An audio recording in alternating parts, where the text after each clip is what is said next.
حضور نے جب کوئی راز کی بات کرنا ہوتی تو حضرت حذیفہ بن یمان سے کرتے۔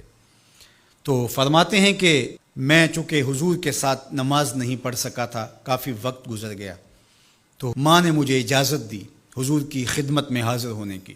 اس شرط پہ ماں نے چھٹی دے دی کہ حضور سے جا کے میرے لیے بھی اور اپنے لیے بھی مغفرت کی دعا کروانا، چونکہ صحابہ کی شدید آرزو ہوتی تھی کہ حضور کے ہاتھ اٹھ جائے۔ انہیں پتہ تھا کہ یہ ہاتھ اٹھ جائے تو باب اجابت تک پہنچتے ہیں، پھر خالی نہیں موڑے جاتے۔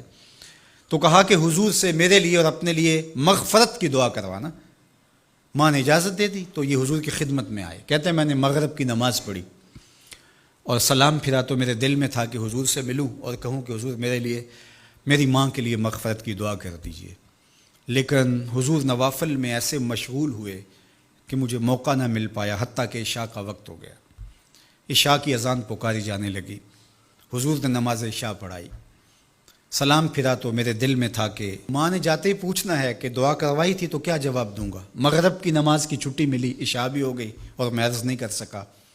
تو میں ابھی سوچ ہی رہا تھا کہ حضور حجرہ انور کی طرف بڑھ گئے۔ اب جنہوں نے مسجد نبوی کی حاضری کا شرف پایا ہے وہ جانتے ہیں کہ مصلی نبوی سے حجرہ رسول کا فاصلہ ہی کتنا ہے، اور جنہوں نے یہ شرف نہیں پایا میری دعا ہے کہ وہ اڑ کے مدینے چلے جائیں۔ سچی بات ہے، جس نے وہ شہر نہیں دیکھا اس نے کچھ بھی نہیں دیکھا۔ جنہوں ویک کے اکھیاں ٹھر دیاں نے، جنہوں ویک کے ٹھر دا سینہ ہے، ربا تیری ساری خدائی وچوں بس اکو شہر مدینہ ہے۔ آج اس وقت پوری دنیا کے اوپر جو وبا پھیلی ہے اس کی وجہ سے، جہاں اور بہت ساری چیزیں ہمارے لیے اذیت اور دکھ کا ذریعہ ہیں، وہاں ایک بہت بڑا دکھ ہے کہ مسجد نبوی کے دروازے بھی بند ہیں۔ تو یہ دن تھے کہ حرم کی رونقیں دیکھنے والی ہوتی، مواج انور کے سامنے درودوں کی بہار ہوتی، مدینے میں بیٹھ کے حضور کے روضے کے سامنے حضور علیہ الصلاۃ والسلام کے شہر کی پکی ہوئی کھجوروں سے افطاری کرنے کا اپنا ہی لطف ہوتا۔ آج مدینے کے لوگ بھی ترس رہے ہیں۔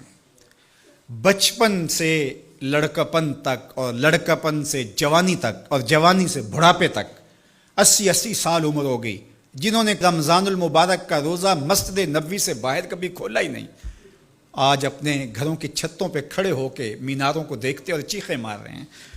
اللہ اس وبا کے دن مختصر کر دے اور اس امت کے لیے آسانیاں پیدا کر دے۔ تو حضور علیہ السلام اٹھے مصلی انور سے اور اپنے حجرہ انور کی طرف چل پڑے۔ تو حضرت حذیفہ بن یمان کہتے ہیں کہ میں بھی حضور کے پیچھے چل پڑا، غیر ارادی طور پہ کچھ رفتار تیز ہو گئی تو قدموں سے آہٹ پیدا ہوئی۔ تو حضور نے ارشاد فرمایا کہ من ھذا، کون ہے؟ پھر خود ہی کہا حذیفہ تو نہیں؟ قلت نعم، میں نے کہا جی جی حضور میں حذیفہ ہوں۔ تو آقا کریم علیہ السلام نے کوئی توقف کیے بغیر فرمایا ما حاجتوں کا غفر اللہ لک ولی امک، اللہ تجھے بھی بخش دے، تیری ماں کو بھی بخش دے، کس کام آئے ہو؟ اب حذیفہ بن یمان کہتے ہیں جو کام تھا وہ تو جنبش لب سے پہلے ہو گیا، یہاں تو لفظوں کا سہارا نہیں لینا پڑتا، وہ بند لبوں کی بولیاں سمجھتے ہیں۔ تو کہتے ہیں کہ جو حاجت تھی وہ تو پوری ہو گئی، یہی تو کہنا تھا کہ حضور میرے لیے اور میری ماں کے لیے مغفرت کی دعا کیجیے۔ پھر حضور نے ارشاد فرمایا قال ان ھذا ملک لم ینزل الارض قط قبل ھذہ اللیلہ، اے حذیفہ یہ فرشتہ ہے جو اس رات سے پہلے زمین پر کبھی نہیں آیا، یہ پہلی مرتبہ آیا ہے۔ استاذن ربہ ان یسلم علیہ، اس نے رب سے اجازت مانگی تھی، مالک تیرے محبوب کو سلام نہ کر رہا ہوں، مجھے سلام کرنے آیا ہے، لیکن ساتھ ساتھ مالک نے کہا کہ جا رہے ہو میرے محبوب کے پاس سلامی پیش کرنے کے لیے تو ایک تحفہ بھی لیتے جاؤ، تو وہ بھی مجھے دینے آیا ہے۔